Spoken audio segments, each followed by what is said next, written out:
Hello, everyone. Welcome. I am Ananda Rose. Thank you for joining me. And today I have the lovely Morgana Sophia joining us too. How are you, Morgana Sophia, astrologer? Darling, thank you so much for having me back. I think it's so potent that we met last time at winter solstice and we're catching up just a few days after our summer solstice in the northern hemisphere and the day before the new moon on the Jupiter Cazimi. We could not have planned this any better. It's an absolute pleasure to be back. So thank you for having me. You're very welcome, and thank you that you made the time. I know that you're a busy lady, and I just thought it'd be because it just happened organically that I watched one of your videos, and I thought, oh, I feel like you and I need to speak again. And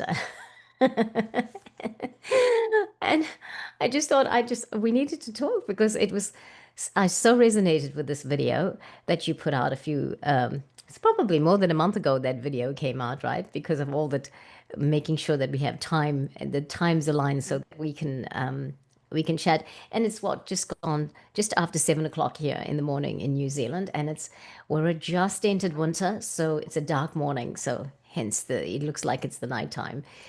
And we are, what, 8 o'clock in the morning, 8 o'clock in the evening here in the UK, and it's still light. So, Yeah, beautiful yeah. summer. Yes. So, the video in question, I just felt we needed to talk about that because there are things happening around us at the moment that, even for me, I'm really questioning what I put out and the authenticity of my videos. And I haven't been doing videos and interviews much since November of 2024. There's a lot happening and time shifts happen and relationships were changing and all of that was shifting. And as a result, I just had to go back inward and do that. And we've been kept so busy with life anyway. So much stuff is going on with life that's really saying stop and pay attention. So here we are. But this interview is very special because you were talking about I'm going to put in my words. I felt that in whatever you were saying in this video was talking about the sensationalism that's going on in the esoteric community. And you kind of called it out. Well, you called it out, kind of. You called it out. I felt that you're calling it out. And I thought, we've got to have you on here. So what made you we will put that link in the description box, everybody, to that video. But tell us the story. Tell us what you were saying there to start off with.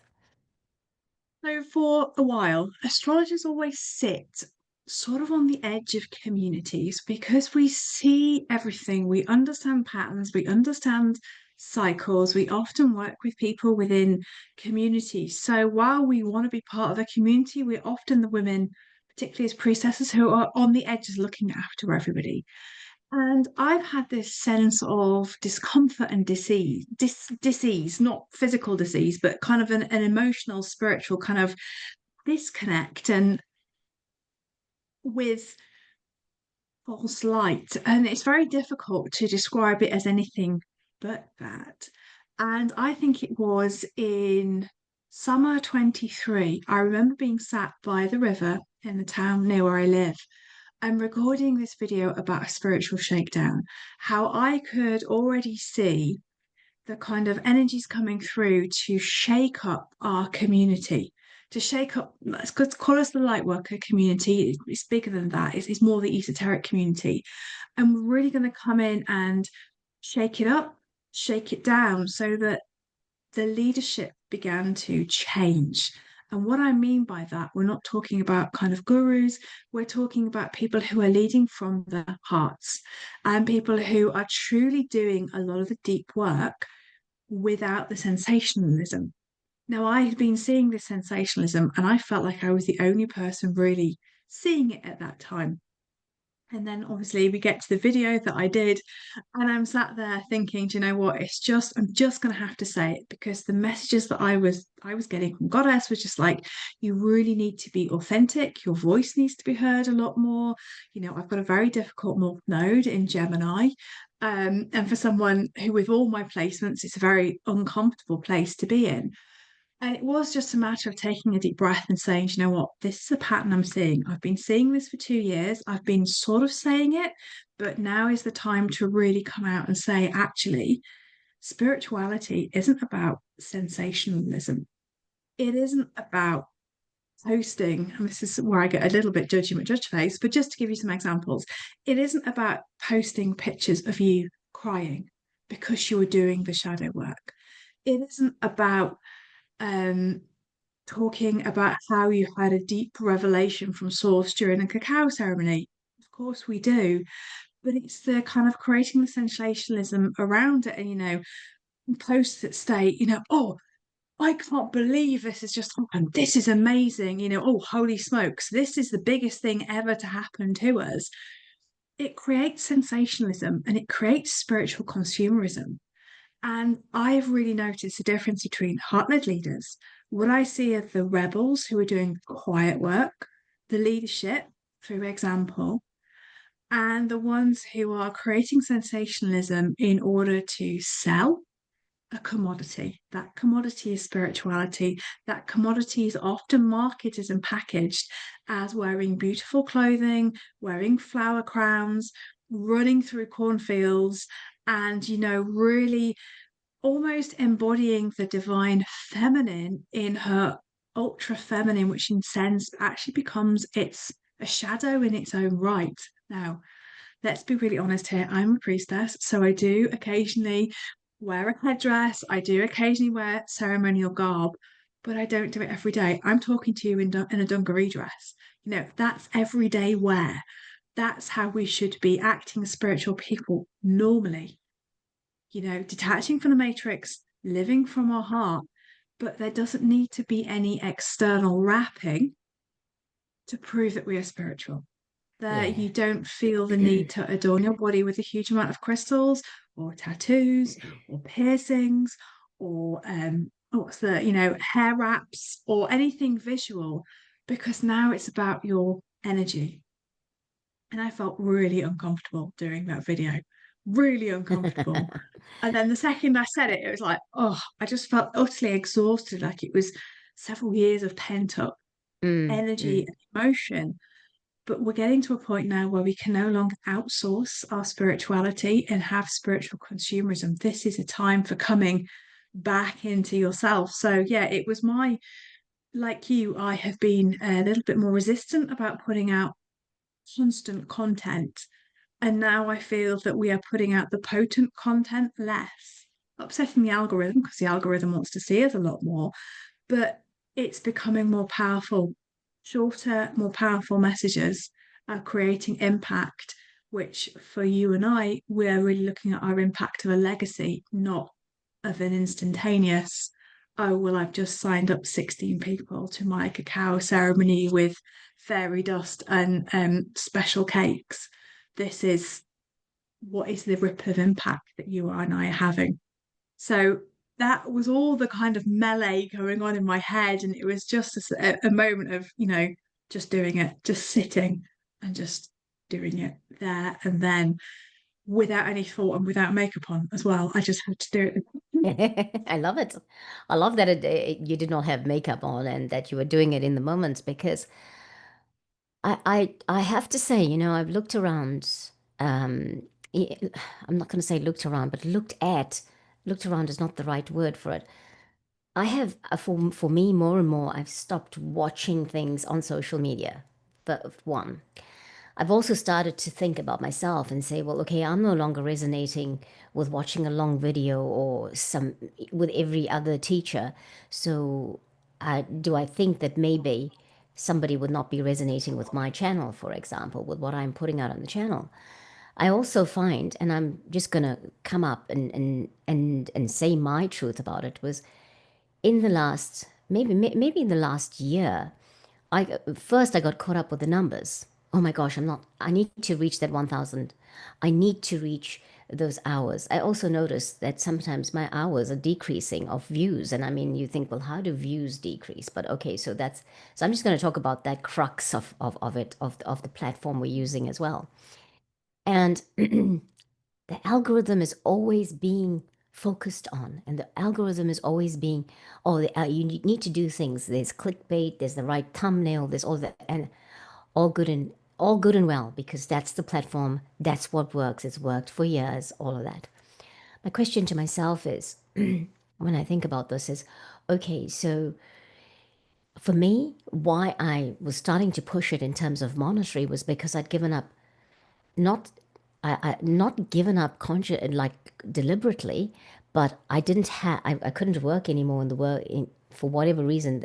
My third dimensional work that I've been doing was just not happening, and so I thought, well, I'm giving this my time, and perhaps this is where I'm supposed to be. And guess what? It failed. It's not working out like that.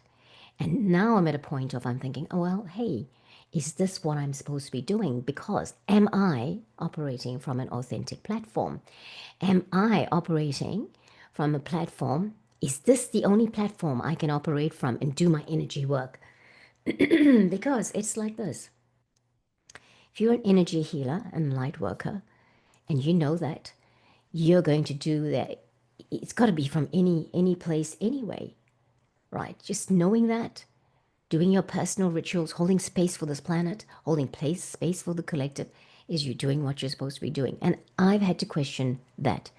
One of the things that I saw not long before you put out your video, I won't say the person's name, but it was a lady that is quite popular and she's been on all these big channels like, I think Next Level Soul with Alex Ferrari and Wisdom from North and all of that. And she put out a thumbnail that had a picture of herself and then it says, I am quitting. And I thought, and it wasn't a long video. I never follow her work, but I do know of her. And I've seen it come up on my YouTube feed because now every now and then I've watched videos by these channels. So they are obviously the algorithm's picking up that I watch that channel. And all it was that she was quitting doing a weekly little snippet that she does, maybe a 10-15 minute thing. But to say I'm quitting in those big fonts with her picture on it is is basically saying, and for the first time I listened to her because I thought, okay, what's happened that she's quitting? What's happened that she's quitting? Because maybe that gives me an indicator of something I don't know happening in the esoteric world. Because she's a teacher. And I watched it, and all she was doing was changing how she was putting out her videos on YouTube. And I thought, now that was not okay. Mm. And then you come along with that video. There's a lot of people doing that. I have to tell you, there were two other teachers after you put out your video that made mention of what you were mentioning. Very popular ones too on YouTube. And and I thought it's really good. They put it out, and the one I love and the other one I thought, well, I have to wonder about, you know, I have to wonder about where you got that from. Sorry, it's just one of those things. Like, I have to wonder about where you got that from. And so here we are. That was my thing, and I thought I've got to have you on here and to tell us this and to tell us why of that, because I know I have to do my heart's purpose, my soul's purpose, what I'm called to. And I'm starting to question, is it through social media? Because I never really wanted to be on social media. I started my channel to do this, interview people who are esoteric teachers, people who do things, and I've really had to go back and think, okay, so what is it that you want to do, heroes? Because I do energy stuff, I do the light language, and I do different things.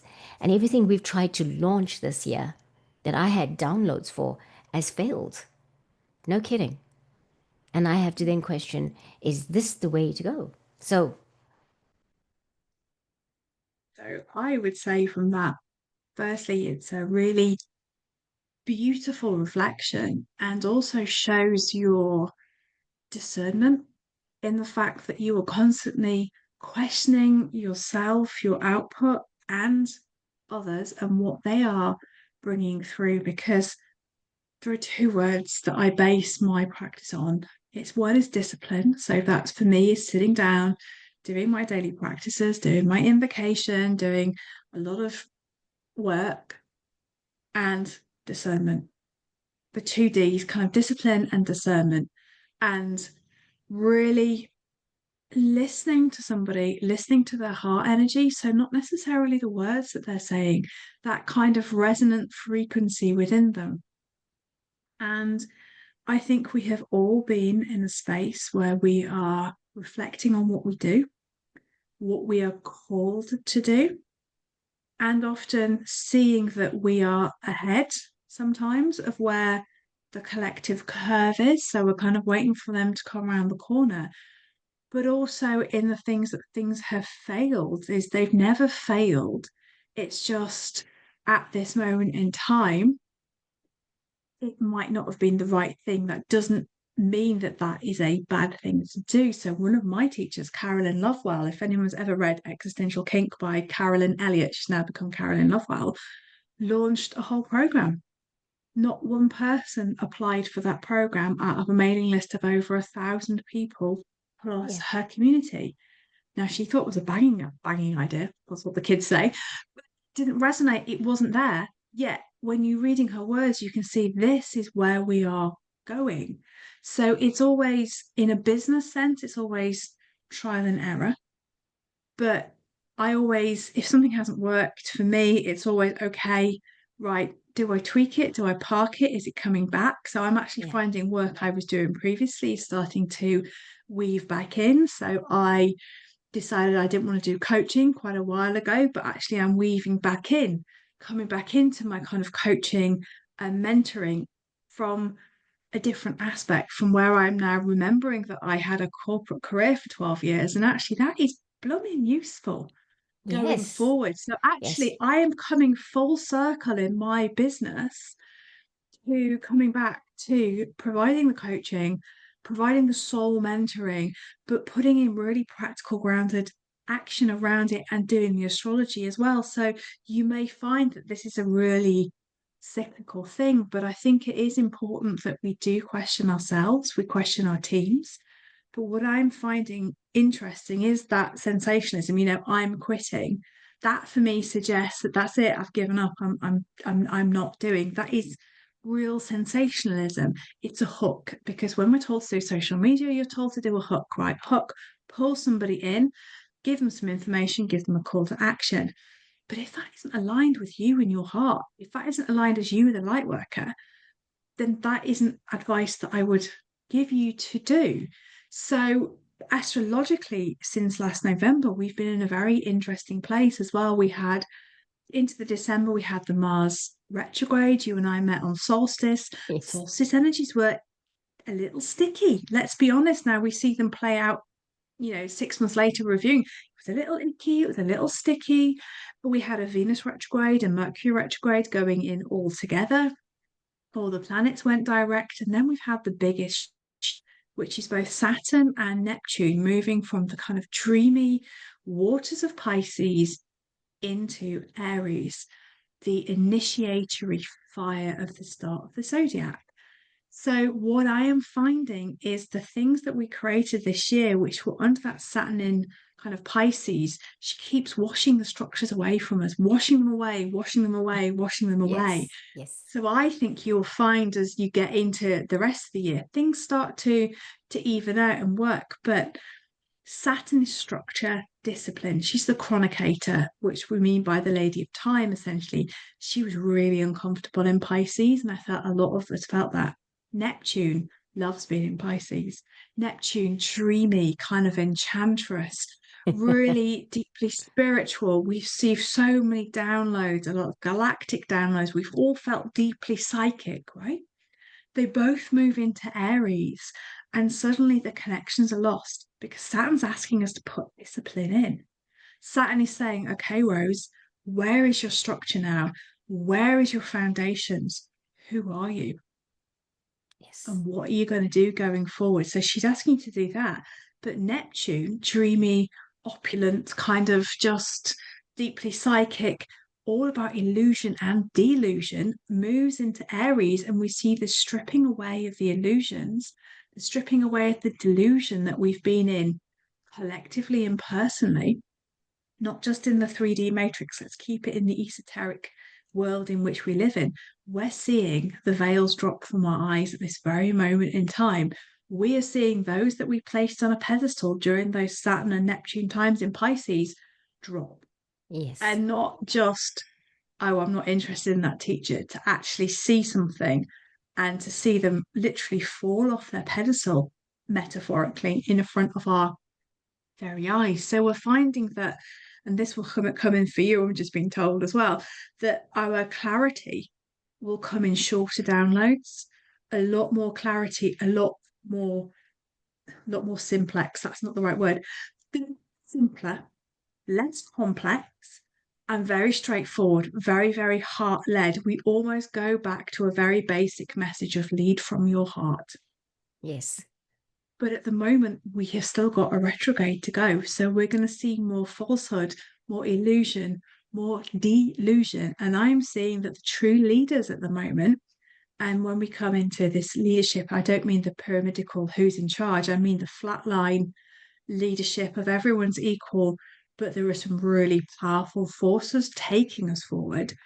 And now the quiet ones are the ones who are seeing that their downloads have shifted and changed, who have questioned their galactic teams, who have questioned Goddess, who have questioned the Ascended Masters, and have narrowed them down into maybe a smaller core team. So I have a very small team. I have Goddess, I have my galactic guides. They're the only two that I will channel at the moment.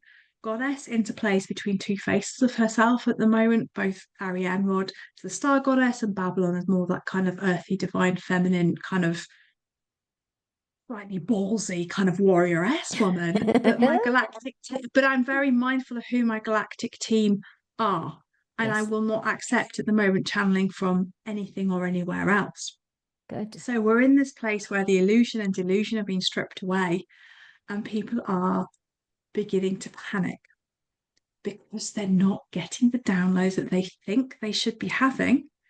So they are now going to other means in which to hook people in and in which to maintain the facade of their commercialized spirituality. So I am seeing predominantly the rise of people taking plant medicine.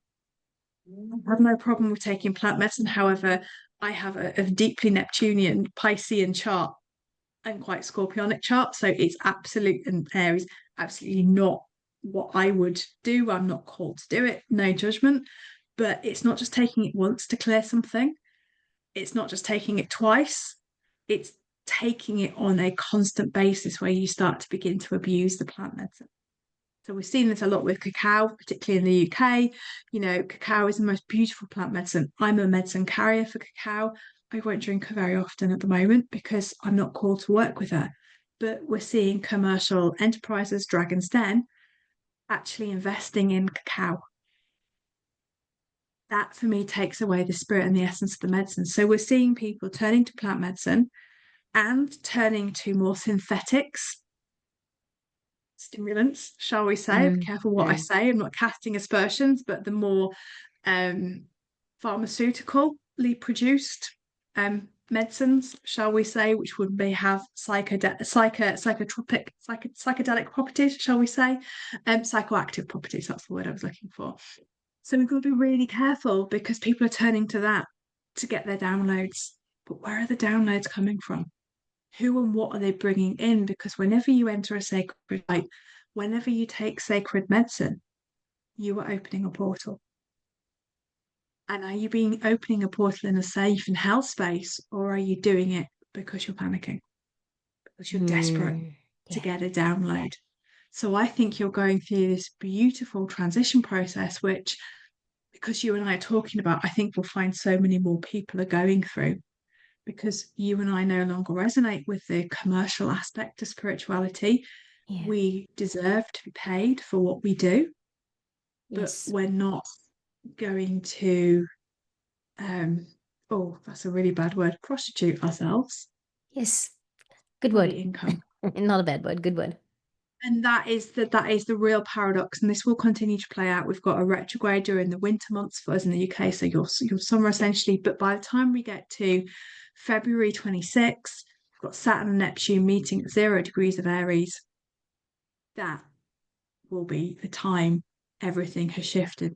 everything has changed, the illusion, delusions. And I can see also, and I'm very hesitant about saying this, the power vacuum will have been created. Who and what will we fill the power vacuum with? Wow, that's an interesting thing you say. Wow, thank you for saying that. All of that you said, because it's someone needs to say it. And I can just see the Aries coming out there. Um,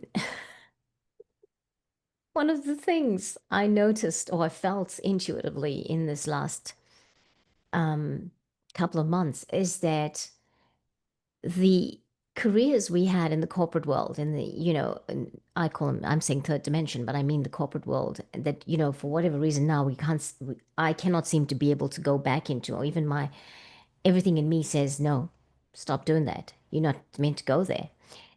But it feels like some of us are going to be supporting the rebuilds. Well, not a rebuild, but this fifth dimensional age of Aquarius way of doing and working in business. Because that's not going to fall away and we're just going to go back to times where like you just lived in rural areas. It's just going to be, there's going to be that exchange. And perhaps that's what we've been going through all these different shifts for, so that when we come back to it, like you're saying, you're doing work now that you used to do before, what wasn't going to do it, but it's sort of coming back. And this is it, going through that transformation and coming through and saying, well, okay, this is how we will work in the fifth dimension, because, or this is what we're creating. Maybe we are the ones to create it, to launch it, to move forward with it, because we know, whilst money has not been the absolute forefront of the reasons for what we are doing, but it becomes necessary when this is all you're doing, that you need to yield something from the time you're giving to it, right? Because, well, we're living on a planet that the form of exchange is money, and you do need it and to function here. So thank you for saying that, because I think that's really good to know. I know there was something else, and I started talking about that, but I moved away, but it will come back. I feel like oh, I was gonna say, this thing of Neptune and Saturn. Yes, I'm coming back to it. I remember it now. I find that when these things are happening astrologically, I start feeling the effects before the date that they're calling it on. Because I tell you what, my Kali was on this last 2 months. And I've just suddenly got to a stage of, I make no apologies for saying my truth. If I'm going to say it, I'm going to say it. Don't carry on with me in a certain way and think I'm not going to turn around and say something to you. And I think we have to own it, because perhaps that's what it is. Just be pure and true in yourself. We're not going around looking to say things to people. I'm an Aries. So you can imagine with Saturn and Neptune in my sign like that, what that means for me. And that 0 degrees, I'm so close to the 0 degrees in my degrees of Aries, Okay. it being my star sign. And I've got so much Aries in my chart. So I've really had to learn to, okay, so if you're saying that, if you're throwing your toys out the cot suddenly, what did you do it from? What perspective are you doing it from? Do you need to go back and apologize for it? And the answer is no. If I need to tell my truth, I'm going to tell it. I probably just need to adapt it to a better tone that it's coming out. Because the warrior woman has Sometimes, just I been mean, there. my Mercury's in Aries as well, so I know being very, very blunt, very, very direct. So the skill I am learning at the moment is to be blunt and direct, but from the heart, and Yeah. just soften the edges, not be Mm, so abrasive, but actually yeah. still get the truth across. And I don't know where your sun is, but my sun's at 2 degrees of Aries. So, Okay. we're really starting to feel this shift. And I think you're right. We will become the way showers because we've naturally got that energy of Aries, of leadership, of a different style of leadership, of more enlightened and awakened heart-led leadership. But just picking up on your point of feeling those transits before they arrive, I totally agree. So if we look at the world, so what? It's my 24th, your 25th of June today. If we look at Urania, Uranus, as we call her, the star planet, the planet of rebellion, is moving into Gemini on, I think, the 7th, 8th of July. So she's at the anoretic degree of Taurus at the moment, the critical degree, the 29 degrees. Whenever we have had Uranus in Gemini, we have often had polarization, we've often had violence, civil unrest, technological upgrades. The last time that Uranus was in Gemini was the Second World War, and all the technology followed on that was created from there, the atomic bomb, V2 rockets, which then took the technology, took us into the space race, the Cold War. We're seeing this cycle beginning to turn. And for me, in the collective, we're seeing that shift a couple of weeks, a couple of months before it happens. And the more sensitive we become to the movements of the planet, particularly our personal planets, on a personal level, but then we'll see it on the global collective scale for the outer planets. So yeah, Urania, Neptunia, Plutonia, so Uranus, Neptune, Plutonia, and some of the asteroids, we feel it on a collective level before. And I think that is because these are way markers, and it's giving us the opportunity to prepare of which path are we taking. Are we going to take the highest expression, or are we going to take the lowest expression? And I totally resonate with you. You can often feel it before it happens. Yes. And to answer your question, the sun is 2 degrees of Aries in my chart. Or about the same time then. I'm the 23rd Mine's the of March. 23rd, or 23rd of March. 23rd of March. No, There you go. seriously. Yes. Oh, Seriously. oh my goodness. Wow. So, Let's say twins. yeah, and what I would like to say is that, I would not so boldly go and say what you just said about the leader thing. But the truth of the matter is, I mean, it's the leadership thing. It is the leader thing. It is what we do. It's like like recently when I kind of I was quite not deflated but astounded with with what's going on in my world, and I thought, what am I supposed to do here? Because like I know from the very time I can ever remember anything, I'm supposed to do something here on the planet. I'm supposed to do something, not necessarily become a popular actor or something like that, actress or whatever. I know that I was born for this that we're doing. You know that, right? You know that when you think about yourself. And when people say Aries, way shower, it's true. It's not it's not because we're show off or anything like that. When I was younger, when I was 18, between 18 and 32, maybe I would like to have all this attention and it's all about me. Maybe, the ego was just having a good time there. But more and more, operating from the platform of the heart space, you get a very different response from an Aries person.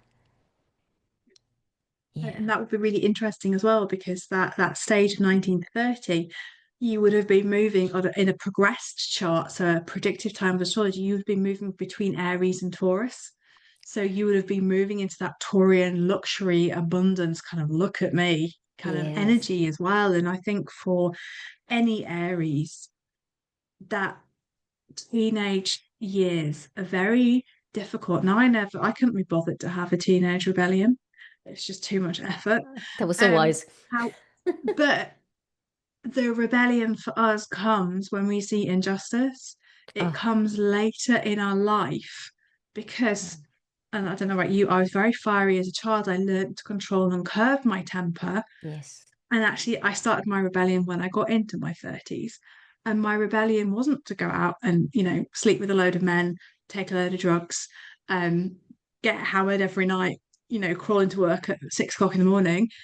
It was to rebel by turning my back on the way that I'd been brought up, turning my back onto the Church of England, and stepping onto what I now know as my priestess path, stepping into Yeah. this esoteric world.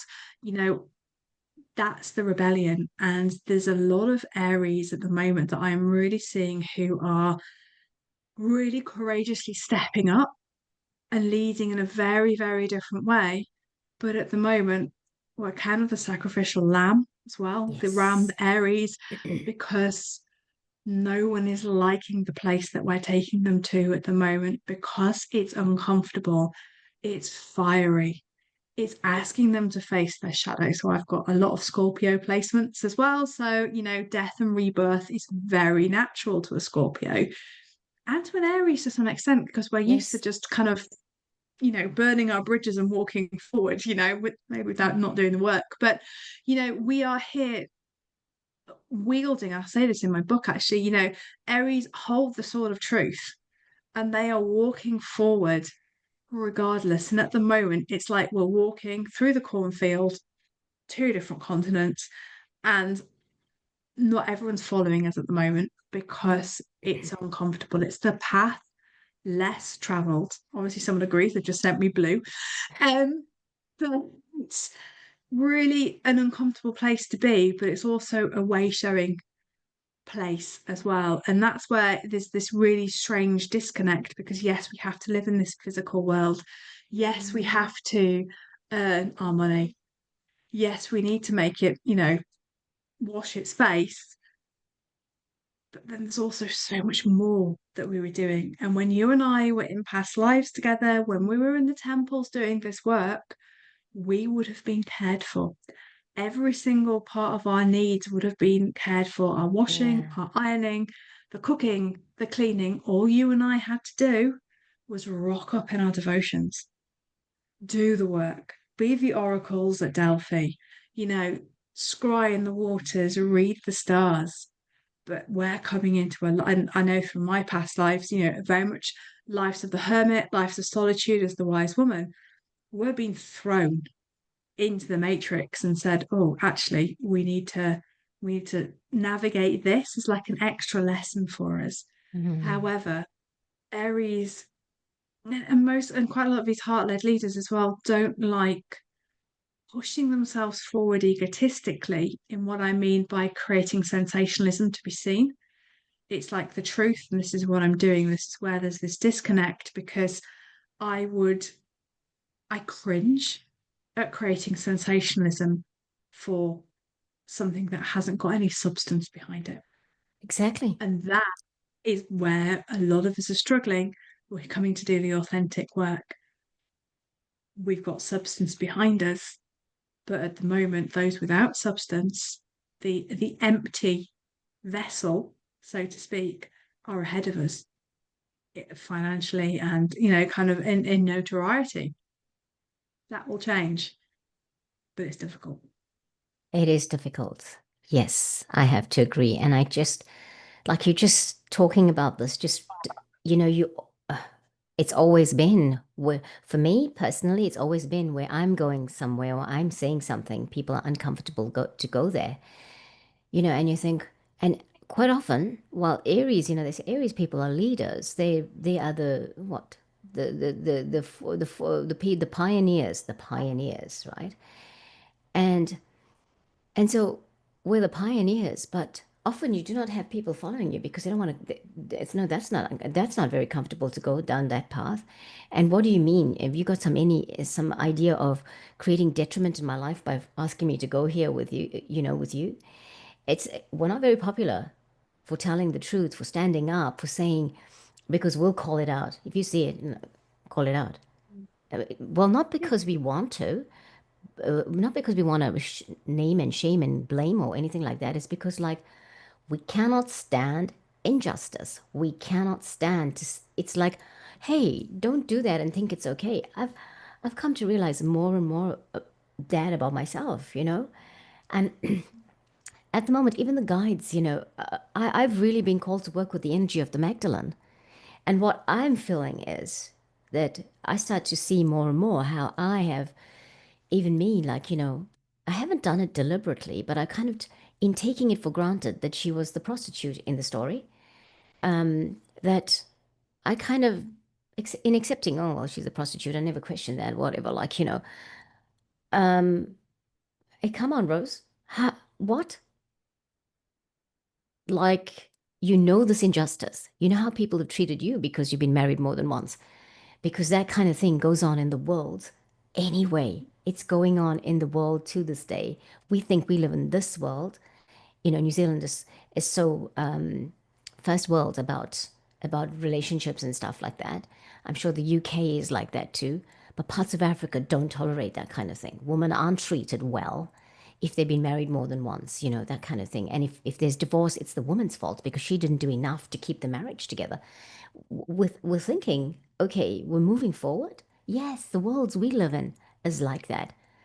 But some of the things, we're still here and we still need to hold space for those people that are not caught up with where we are in the freedom to express yourself, to be the divine sacred feminine that you are, and to whoever you are, whether you're male or female, but to connect with that.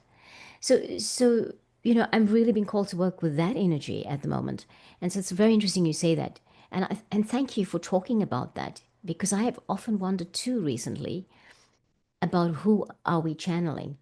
You know, who are we channeling? What is that energy that's coming through?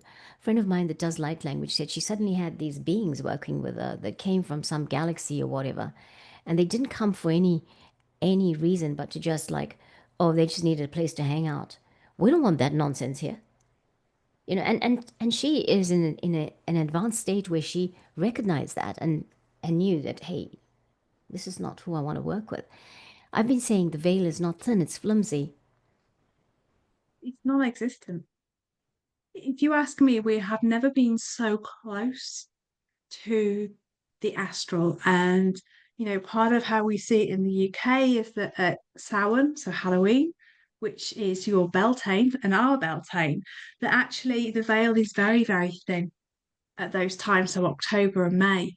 But for the past few years, since the veil kind of thinned, it's just never really gone back.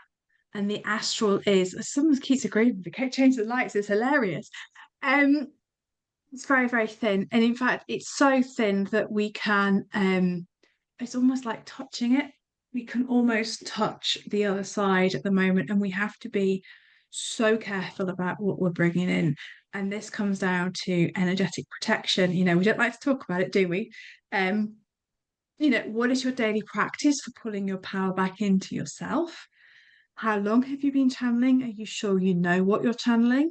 If you don't, have you got someone that you can trust to talk about it? So, for example, if someone came to me and goes, I'm channeling this, okay, how does your body feel when you're doing that? What does your energy feel like? What is the message that they're bringing through? And I will obviously tune into what they're bringing through to really help them discern, because it's taken me a long time to discern who I am working with.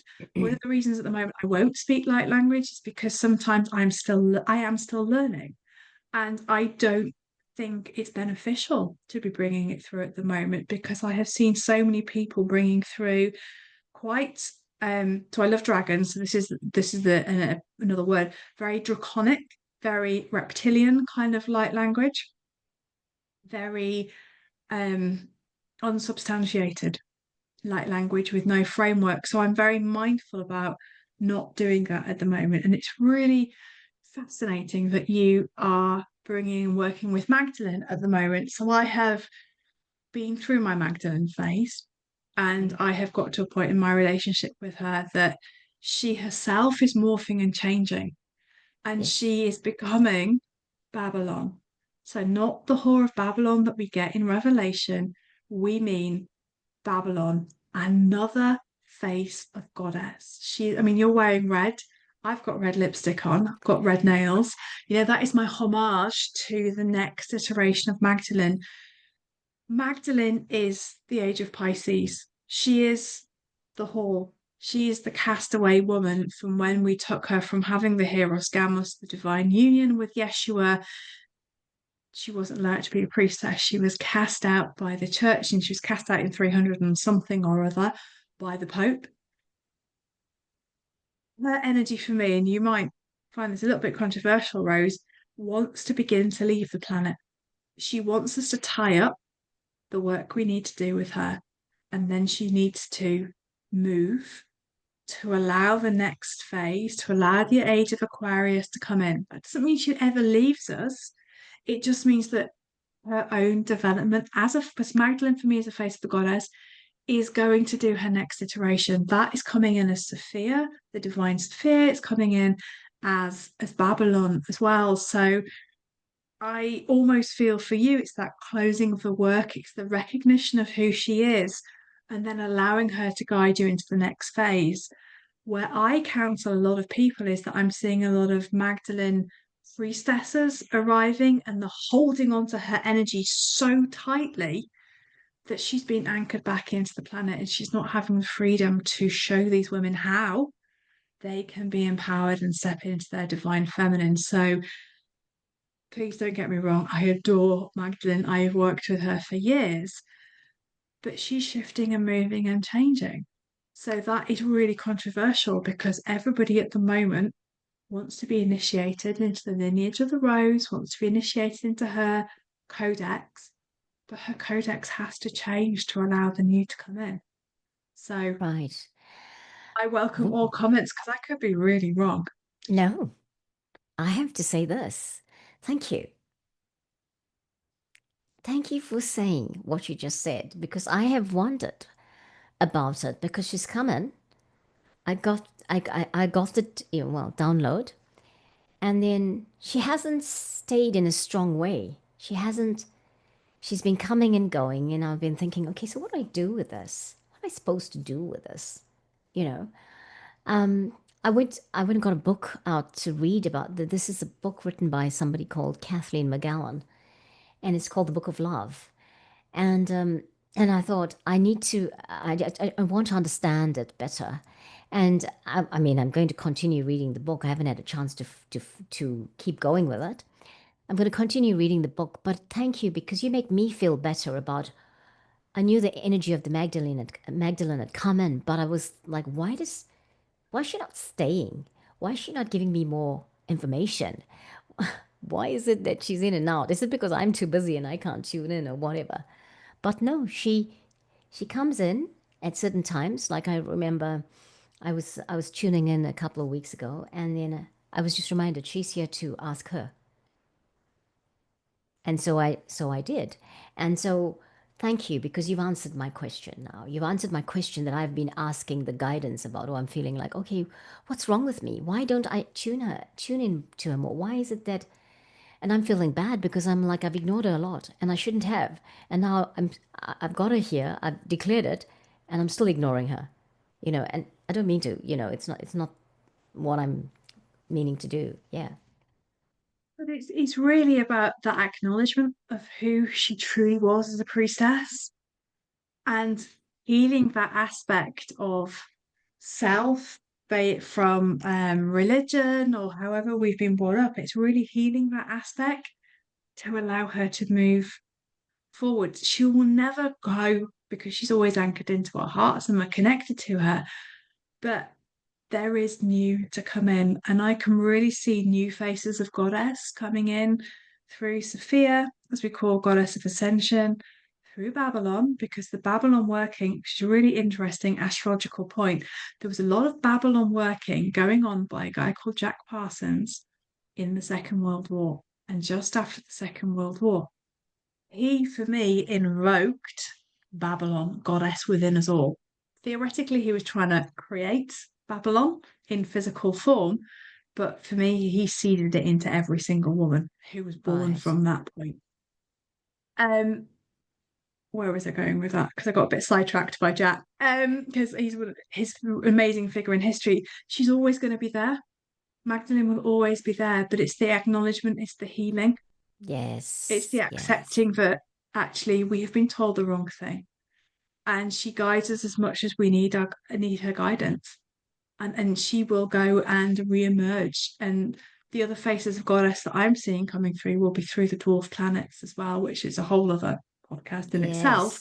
Yes. Yes. But there'll be new aspects and energies coming in. We have to let the age of Pisces go and Yes. welcome in the age of Aquarius. We are the cusp generation, very much so. Mm, So mm. I described it this morning as the women who come after us are the women of the age of Aquarius, but we are the women of the Aquarian dawn because it's just starting. Yes. I was just talking about the Aquarian dawn with somebody on the weekend who just is awakening to who she is. And I actually felt that I needed to say to her, I needed to bring the Magdalene to her because Mm. she also has this energy of she also has to come into that acknowledgement that you're talking about, like of that. And just, people that are awakening now are not necessarily going to go through the awakening journey like that some of us have gone through, because they have got different teachers, they have got so many that have advanced to such a point that it won't be that long journey. Because my awakening process has been since probably 2013, between 2011 and 2013. And so a lot of my learning has been on my own. And then I've, in the last 2 or 3 years, come out and worked with, other teachers, and taken on more in an outward sense. So I feel like I want to say this. I keep being reminded to say this. I I listened to something by one of the teachers, popular teachers, in the last couple of weeks, and the justification in this video was about giving an answer to what is some of the disasters, not natural disasters, but some of the disastrous things that have been happening here on the planet in the last 3 weeks. And it was really talking about souls and how souls. One issue, one disaster was about soul contract. The other one was not about soul contract, but it was allowed by the Council of Earth. And I was like, I'm sick of the councils. I'm sick of them. And what is wrong with them? Like I automatically said, what the heck? Why do they think they need to play around with the people on this planet and the earth? Because we suddenly have councils coming up here and councils coming up there, and everybody wants to say have this point of view. Like what?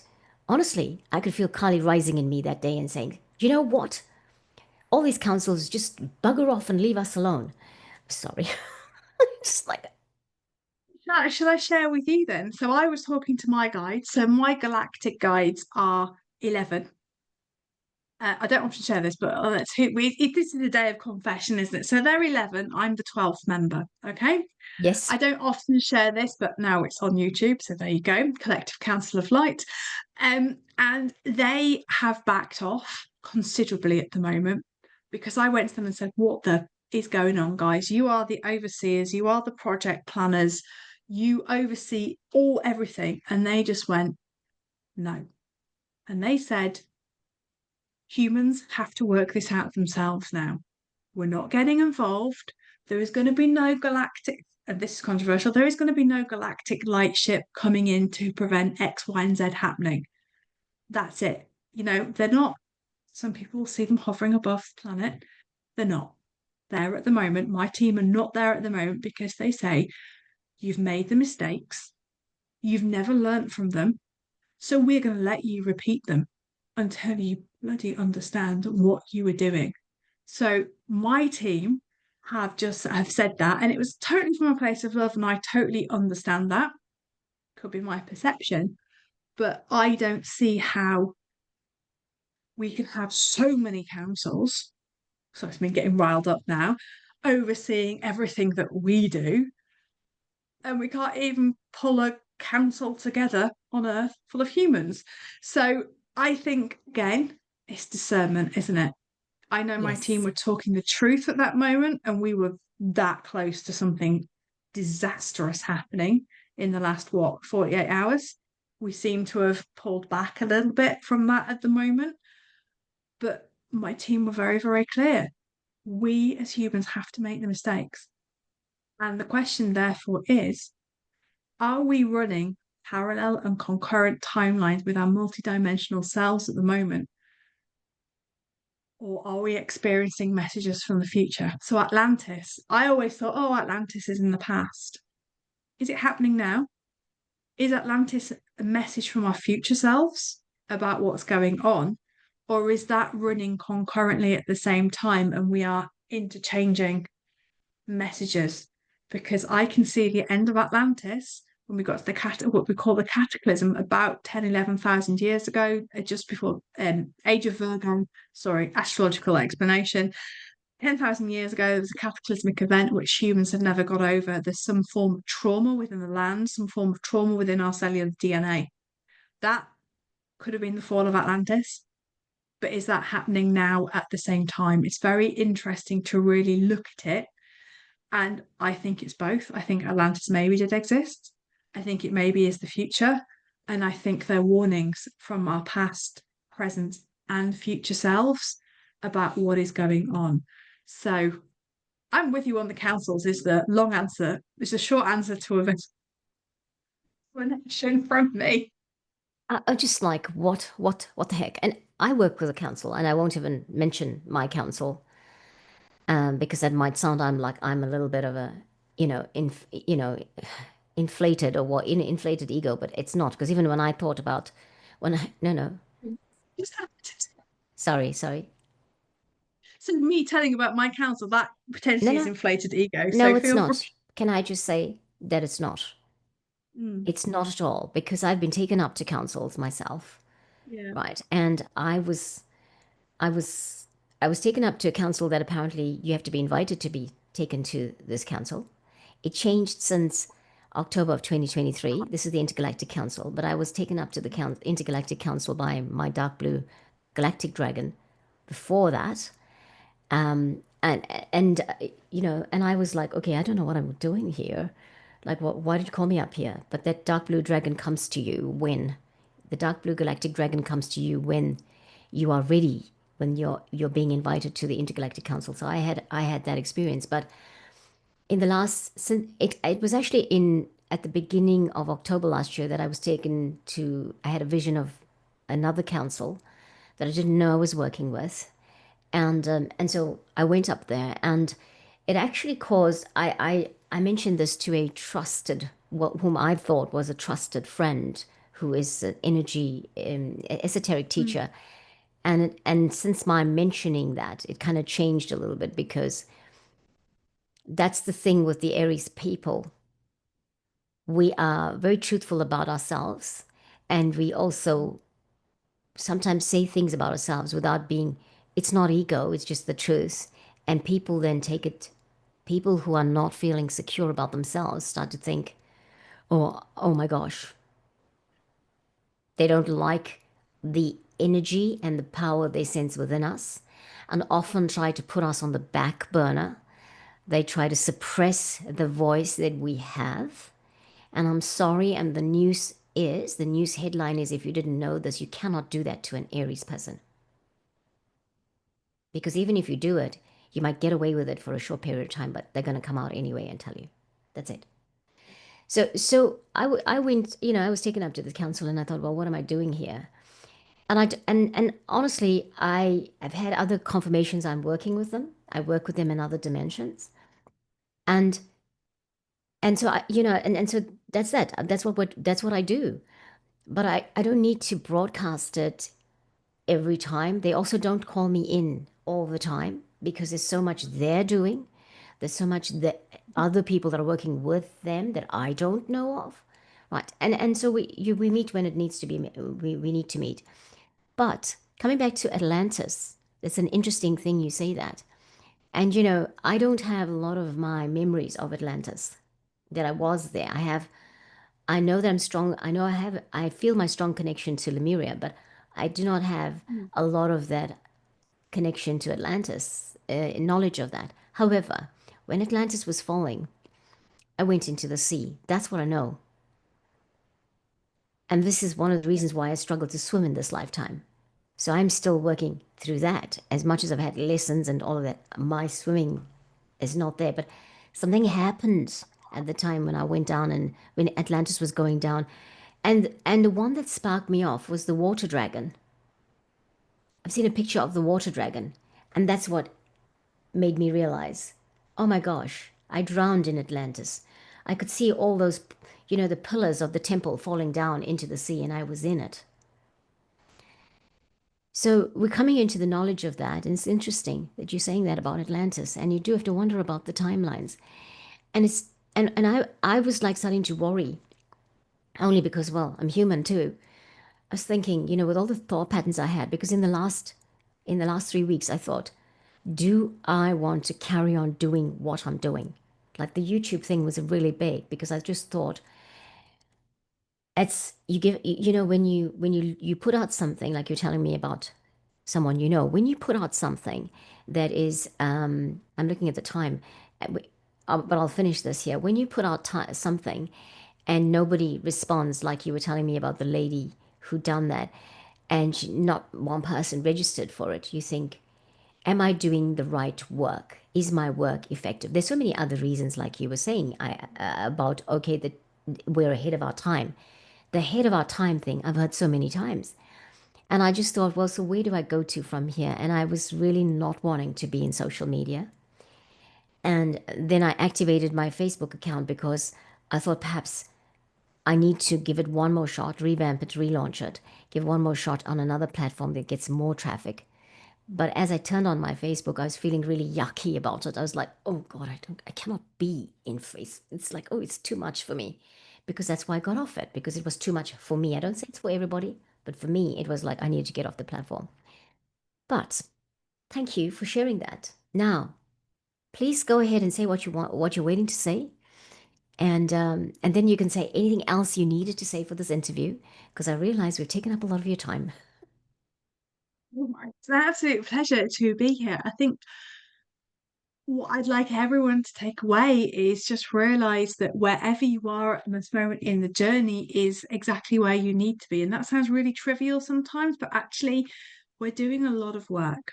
We're doing a lot of work physically, but we're also doing a lot of work astrally. On an evening, we don't always realize what we are doing because our body is sleeping, our mind is trying to sleep at times. So we're still doing a lot of work. Don't pressure yourselves to be anything else but yourself, to not listen to metrics. So, the one thing I really want to say on this ascension process, and one of the reasons I have stepped back from calling myself an ascension astrologer, is because there were too many metrics around achievement. That isn't healthy for who we are as souls. So I I'm instantly turned off and will no longer follow people who are saying, oh, did you realize we are at 49%, 52%, 69% enlightened, awakened, 5D. Oh, and the 6D codes coming in and 11D codes, and it's this and it's that, and we have to achieve this by that time. I'm actually just going to call it out. Apologies for swearing on a channel, but what a pile of bollocks. Okay, we cannot put human metrics, or as you and I would call them in the corporate world, KPIs, key performance indicators, against soul growth and against collective soul growth. So I think we have to really realize, and we put that into our own life as well, that we can't put a metric and how well we're achieving by how many people are following us. I'd rather have 6 people who follow and comment and I build up a really good relationship than 6,000 who are just sycophants, shall I say. Because that's the one thing Aries really hate is sycophantic followers. Because we will call out your bull pretty quickly. And Aries aren't for everyone. But I just want everyone to know it's not about a metric. It's not about ticking stuff off on your soul contract. It's about having a human embodied experience. And it's about finding joy in this lifetime too. We can get so far up our own derriere about wanting to grow and be spiritual, we forget that actually we should have joy, we should have pleasure, we should have love. And actually, by having those things, we are naturally growing our soul a lot quicker than we would do, for example, sitting in meditation for 3 hours. At the moment, that isn't serving us. What's really serving us is getting yourself out, putting your phone in a drawer, going to walk in nature, getting on the land. I mean, you're in New Zealand, you've got sacred land all over. In the UK, we are blessed to have sacred land. The fact that we're not allowed on some sacred land at the moment is very interesting, but all land is sacred. Go and find Yes. your spot. Send the dragons to clear the ley lines, but find your spot.